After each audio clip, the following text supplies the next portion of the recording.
If your SurveyMonkey results are showing a high error margin, don't worry. In this video, I'm going to show you exactly how to fix it and improve the accuracy of your survey results. The good news is that you usually do not need to change any complicated settings. In most cases, the margin of error comes down to three simple things: getting more responses, targeting the right audience, and keeping your questions clear. If this video helps you, make sure to hit like and subscribe for more quick tutorials just like this. Let's start with the most important step: get more responses. This is the biggest factor affecting margin of error. In simple terms, the larger your sample size, the more accurate your results will be. If you only have 10 responses, your data is going to be unreliable. But if you get 100 responses or more, your results become much more trustworthy.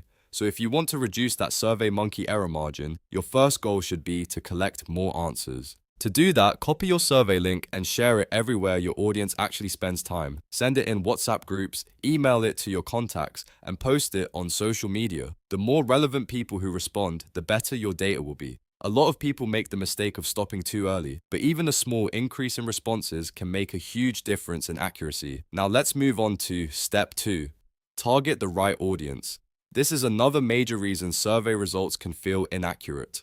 If you collect random responses from people who are not part of your target group, your margin of error may look bad because the answers are not representative. For example, if your survey is about students, then you should ask students only. If your survey is about customers, then you should send it to real customers, not just anyone who happens to click the link. This is important because right audience equals meaningful data. SurveyMonkey can only calculate reliable results when the people answering the questions actually match the topic of the survey. So before you send your form out, ask yourself who the survey is really for and make sure your distribution method reaches those people first. That one change alone can dramatically improve the quality of your responses. Next, step 3 is to keep your questions clear. Even if you have a lot of responses, your results can still be messy if the questions are confusing. Use simple language that anyone in your audience can understand. Ask one thing at a time and avoid combining two topics in one question. For example, instead of asking, "Do you like price and quality?"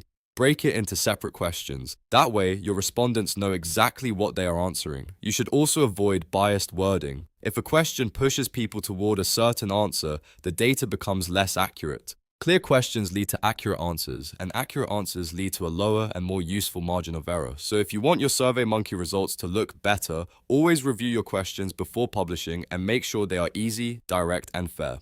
Now let's put it all together. If you want to fix your SurveyMonkey error margin, first, increase your sample size by getting more responses. Second, make sure those responses come from the right audience. Third, simplify your questions so people can answer them clearly and honestly. Those 3 steps are the fastest way to improve your survey quality without overcomplicating the process. A quick recap: more responses means more accuracy, the right audience means more meaningful data, and clear questions mean better answers.